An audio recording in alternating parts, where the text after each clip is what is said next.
So my name is Sarah Tamsin. I'm a freelance content creator and website designer. I kind of have two strands to my business.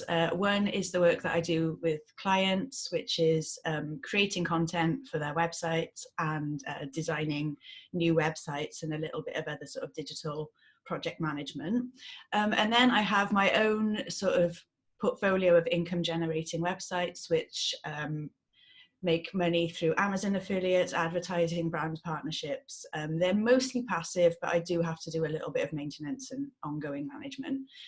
So yeah, that's me and that's what I do. Beautiful.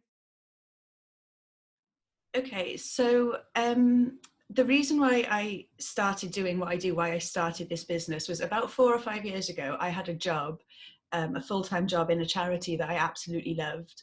It just didn't have any career progression. And I mean, I was absolutely happy. I could have worked there forever at the same amount of money and sort of never moved on at all. But I thought, no, I really want, I want to be able to travel. I want more stuff. So I started this online business. With the intention of making money through advertising, etc. And it took about a year or so before it became profitable. And then I got made redundant from the job that I really enjoyed, and I had to take another job that I hated. Like, I really did not enjoy working there, and it was making me miserable and depressed. So I thought, I have to now make my business money replace my salary. So that was my goal, and I managed to do it within a year. Within a year, I was making as much money like through my online business as I was through my job. And at the same time, then people were sort of starting to pay a bit of attention to that and were asking me to do a bit of work for them. So I thought, look, this now is the best time to just go freelance and sort of quit the full-time day job and just see what happens. And it turns out that it was the right decision. Despite coronavirus and everything else, it has worked out pretty well for me. Yeah. So did you?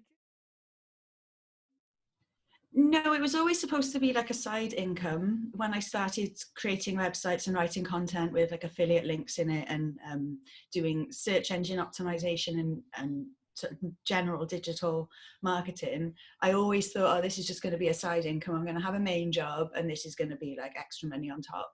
But I didn't realize that I was going to get, made redundant a couple of years ago. So that was like that was what changed things, I guess. When I ended up in a job that didn't make me happy, I didn't want that to be my life. And I think it's important that people are happy in their work. And some people are completely happy having a 9-to-5 job, and that's absolutely fine. And I was one of those people. It just wasn't right for me anymore. So the best thing about working in this industry is probably the freedom of time, more than anything else.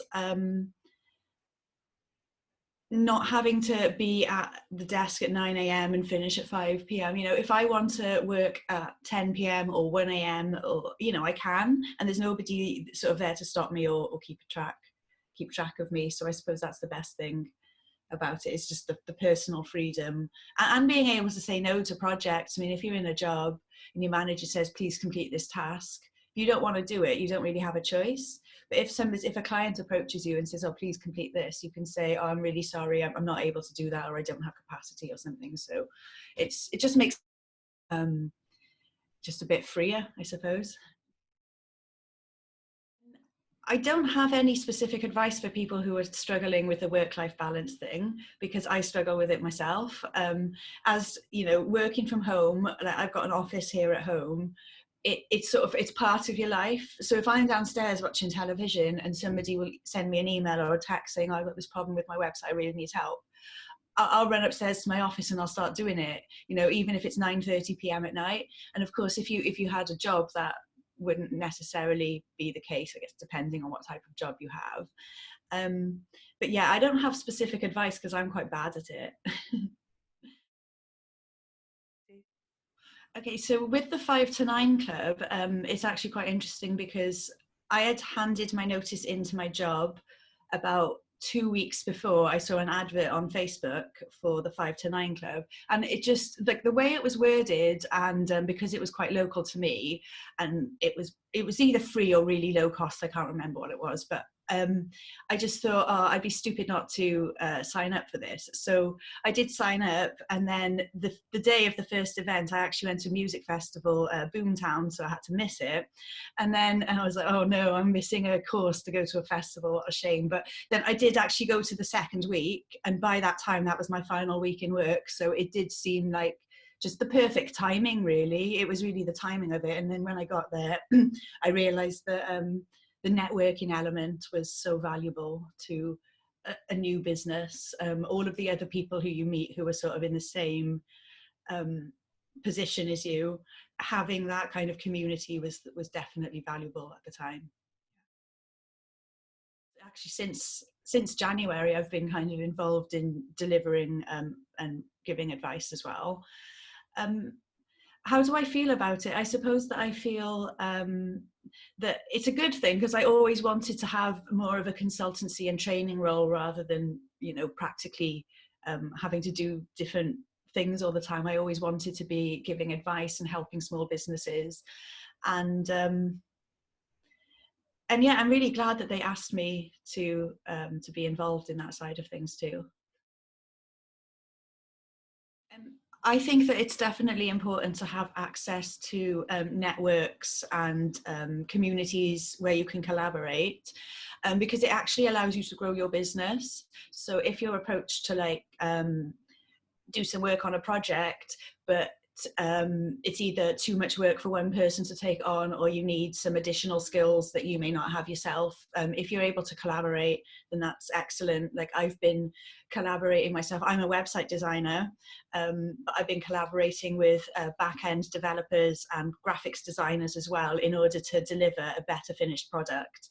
Because as a website designer, I'm not a developer. I can't create custom programs, and at the same time I'm not an artist, so I can't draw custom logos. So having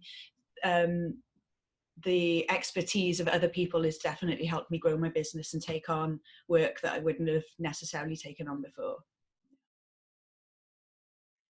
The biggest life lessons that I've had since becoming freelance is that it is important that you say no to things. And this kind of goes against the phrase that the customer's always right. But a lot of the time when a customer is giving me an idea for a website, they don't necessarily want, their idea isn't necessarily what's best for their business. So sometimes they don't want to listen to advice. And that's kind of the time where you say no to the client. You say, no, I'm really sorry, I don't want to take on this project. I didn't know how to do that at first. So I took on some projects that were like, that I had red flags for that I perhaps shouldn't have started. But I've now learned that. That does sound quite negative, but I suppose it helps business owners in that if you're approached to do a piece of work that doesn't align with your goals, or that isn't going to help you, or you're asked to do a task that isn't actually going to help anything, or it might do more harm than good, then speak up and say no, say I'm not going to do it for these reasons. I hope that doesn't come across as too negative. No. When it comes to saying no, the most important advice for others, I think, is to make sure that you have justified your reasons and have sort of have a justification for each point that you have. So if a customer has approached you to make like a bright red logo on a shiny pink background, and you know that it's going to look awful, go back to them and say, well, the color contrast on this is actually going to make it difficult for people to see with visual impairment. So think about a technical reason and always justify it and back it up. And generally sort of be polite, don't rubbish people's ideas, and offer alternatives as well. So offer like an alternative solution that still captures the spirit of the initial idea, but doesn't have the bad points in it. Yeah. My advice to people who want to start their own business or take that leap now is to make sure that you spend some time planning. And I know it can sometimes sound counterintuitive, because when you're planning, you're not actually earning any money.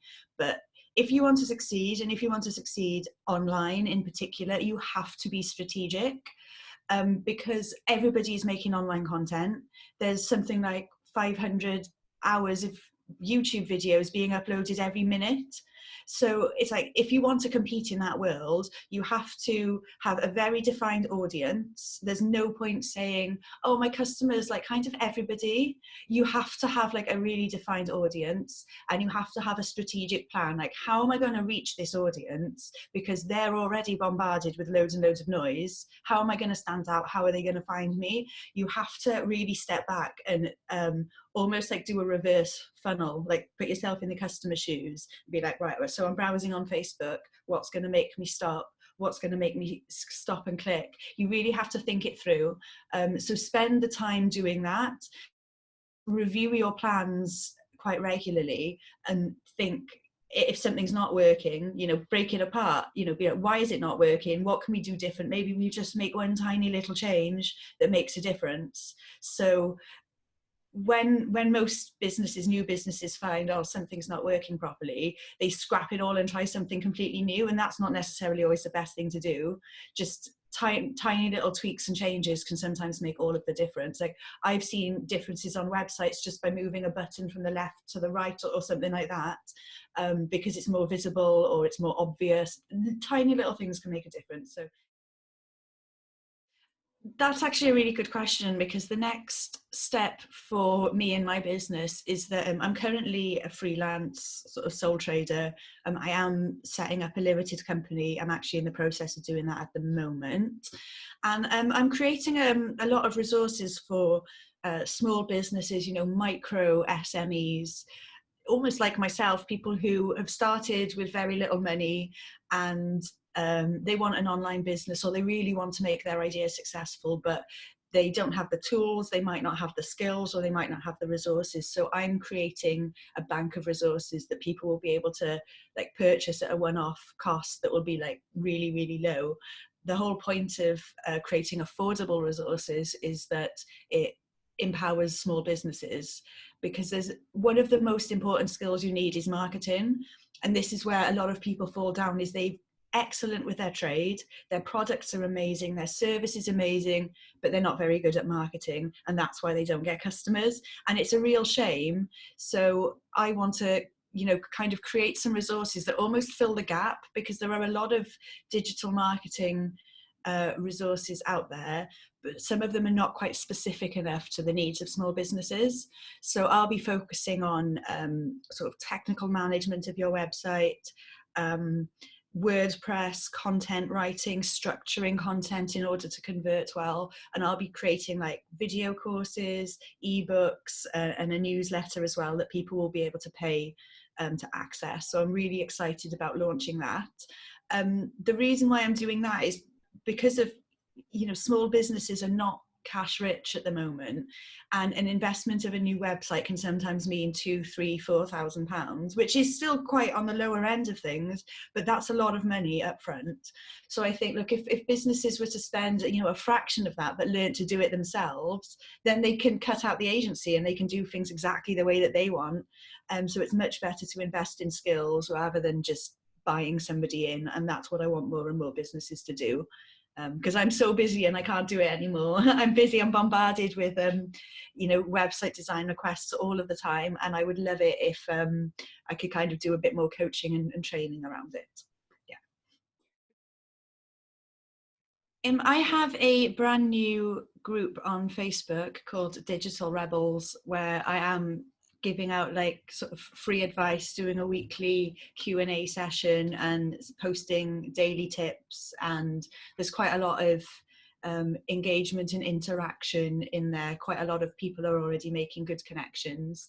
The point of the group is for SEO and WordPress advice. So if you're working at home on your own WordPress website and you're not sure how to configure your plugins, or you've got an error on your site and you're not sure how to fix it, there's a really good kind of like group problem solving community going on in there that I kind of moderate. So please do get involved. You can search for it, Digital Rebels, on Facebook, or it's just facebook.com/groups/Digital Rebels, and you'll get there.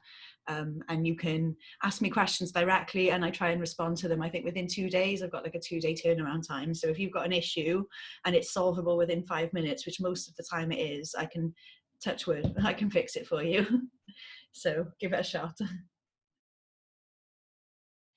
It is incredibly valuable to have a coach or a mentor in business, but not just any old mentor, not just somebody who is a coach or a mentor. You shouldn't just sign up to them straight away. You need to find the right person for you, somebody who understands you and actually understands your business. Because I have had some encounters with mentors and coaches in the past who it's quite obvious within a couple of minutes that they don't really understand my business and what I do. So I actually reached out to a close friend of mine who I've known for over 15 years, who knows me really well and is very successful in business, but much larger. I'm talking like, international companies turning over millions and millions, completely different. But I asked him to sort of advise me over the next few months as my business is growing, as to how I spend my time, how I better deal with clients, and how I get better projects, etc. So he's really been helping me, and I do think that it's worthwhile.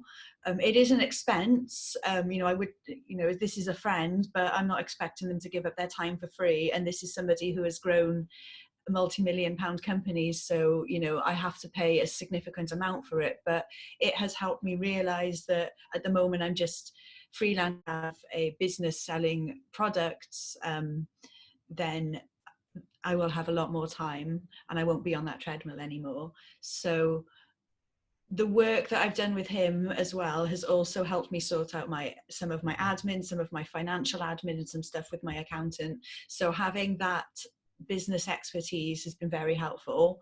So if you're looking for a mentor, make sure that it is somebody who, first of all, somebody who you know personally can help a lot. Somebody who has either been in business or is in the same industry as you, and also somebody who could be hands-on and help you with some of the practical stuff, not just be sort of a voice on the other end of the phone. Somebody who you can screen share with and go through things and be like, why is this happening? What is this? What is, somebody who is far more experienced than you are. So look for somebody who's about 5 or 10 years ahead of you. Yeah. I manage personal development by being really strict with myself and setting aside about 5 or 6 hours each week just for learning. And so that's like training courses that I've purchased, or even just like watching YouTube tutorials of things that I want to learn or learn more about. So I've made sure that I just schedule in time for that. Because I work in a digital industry, it is important that you always sort of stay up to date. So yeah.